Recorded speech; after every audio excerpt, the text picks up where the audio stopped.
Hello and welcome to Distributed Systems and Blockchain in the News. My name is Thomas Bocek, and this week in the news we have a big topic, and it's the hack that's currently going on. So this is quite new, this is quite fresh, and there are articles popping up around this. The most detailed information is um, on Twitter. So here are the details, and there were roughly 2 million BNBs. Stolen BNBs is the currency from Binance, which is roughly 566 million US dollar, and it was stolen from a Binance Bridge. Currently, this bridge is offline, so it's not working anymore, and investigations are going on. But here in the details, they describe how this attack happened. This is a very good description on how it went down. So he describes here how he got notified, then he started to analyze, and basically he then figured out then the attacker could, with a much simpler proof. So this is how the proof looks like if you want to receive those funds. So this is the attacker proof, and the legitimate proof would be much larger, and somehow the attacker managed to manipulate the proof in order that the bridge says yes, that's a valid proof, here you have the money. And this was within the Merkle tree proof validation. Here he also mentioned where the code is for that, the source code. So the base source code is in the Cosmos. That's a blockchain that also used by other chains like Torchain, for example. Binance uses it, and other chains as well. And there was a bug in this proof validation, so that the attackers can forge the proof in order to get more money out of it than there was sent to. So this is a very good write-up. He doesn't disclose all the details, but gives enough details to understand the issue.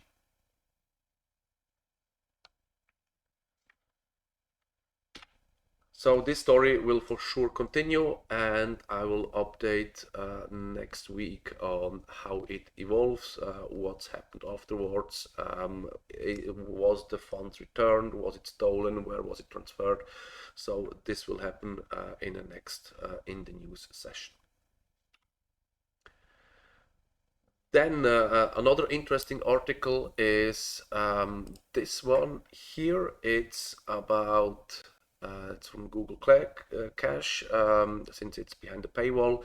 So it's from Bloomberg, and the article is about how the feds, so the American authorities, they have a hardware wallet, but they don't have access to that yet.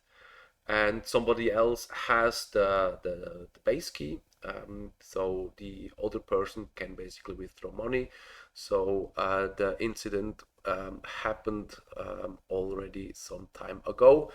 There was, yeah, it's supposed this guy who stole the money, and it started in 2020, where his brother here was arrested. So the charges were that he was laundering money, mixing money. That was basically one of the first cases where such a person was arrested for laundering 310 millions of worth of bitcoins. And there's always, of course, the issue with the mixer. You can enhance privacy on the one hand, on the other hand you can prevent law enforcing. So there's always a pro and con, and in this case the American authorities, they arrest him, and he had to hand over the wallets, the hardware wallets. It's a Trezor, they mentioned this in the article. However, they had no access to that. That was the problem. And most likely his brother, it's this guy here. he most likely have access to the secret passphrase, so he can buy a second hardware wallet, enter this seed phrase, and continue withdraw money, which happened.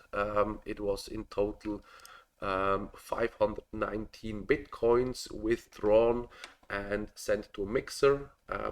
Since it's sent to a mixer, the identities are unknown, but most likely it's his brother, and so now they are now they arrested him and investigating this issue.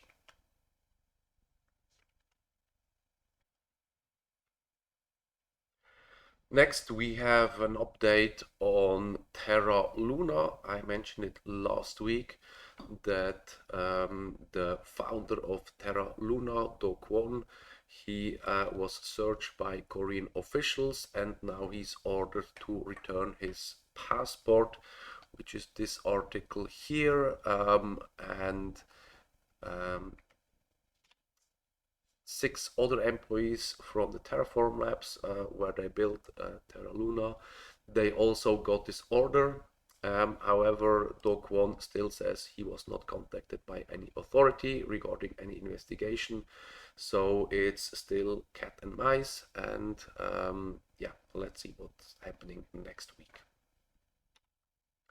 Also an update, since we talked about this in the lecture, about OpenSea. I showed OpenSea and that they also integrated Gurley network. That didn't work that well in the lecture.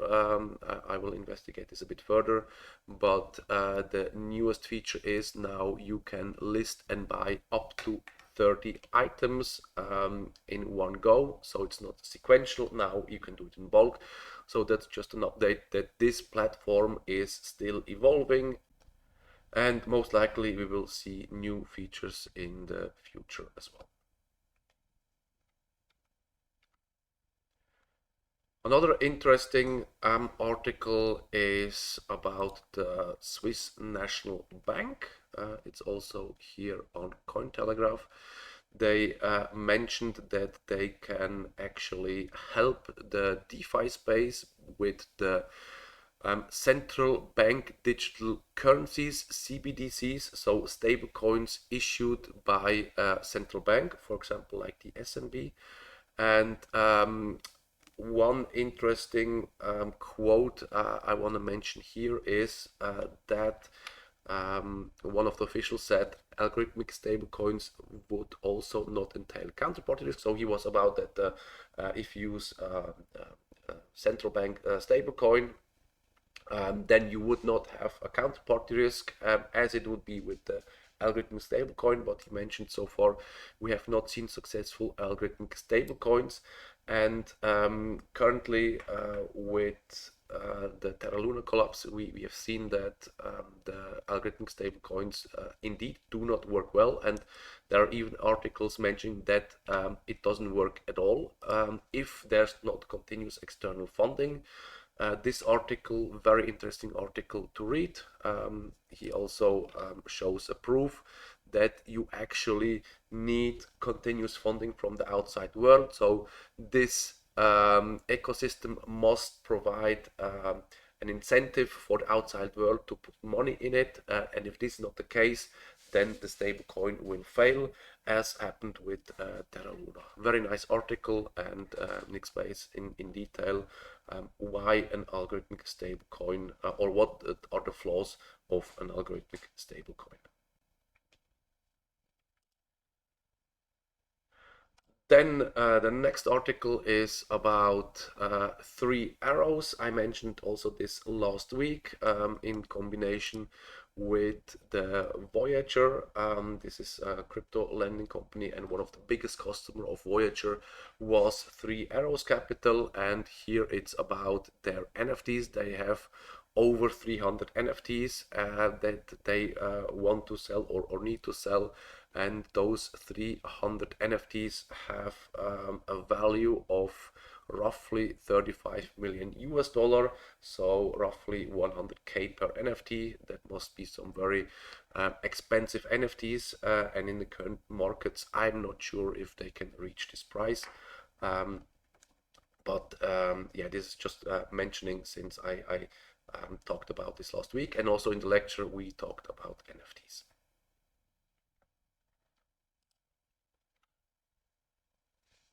Then we have also news from Ticino, especially from Lugano. This I spotted here in the Swiss media, and this city wants to be a crypto capital, and even with McDonald's you can now pay with bitcoins in McDonald's. And the idea is that the city becomes a crypto hub, and this is around the conference. It's the Plan B conference or Plan B forum. It's this kind of conference here. The speaker lineup is very impressive, I have to say. If you look at that, we see Adam Beck, CEO of Blockstream, inventor of Hashcash.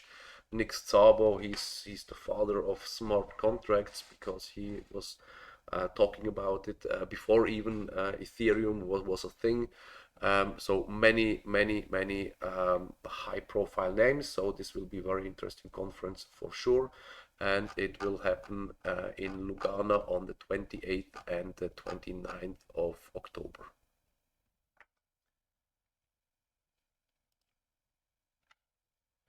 And they also have, together with Tether, which is the ones that are doing the stablecoin, the USDT, which is not an algorithmic stablecoin, but the collateral-based stablecoin. And they also announced that they have a fund with $100 million in it to fund crypto startups in this region, that they can promote and make cryptocurrencies more accessible. So ideally their goal is that you can pay everywhere with cryptocurrencies in Ticino. And the last article, not crypto related, it's an article that's already published in August, so it's a bit older but still highly relevant. It's a Kubernetes hardening guide, and what I especially like is here this recommendation summary on what to do and how to harden your Kubernetes setup. It's this here recommendation. So if you are into Kubernetes engineering, you use Kubernetes, make sure you follow all these recommendations. This also applies if you only use, for example, Docker. Non-root users, that you should also do have an immutable file system. Scan your containers. There are services that can do this automatically. And yeah, follow these best practices. I highly can recommend to go through that and check if you're following these best practices.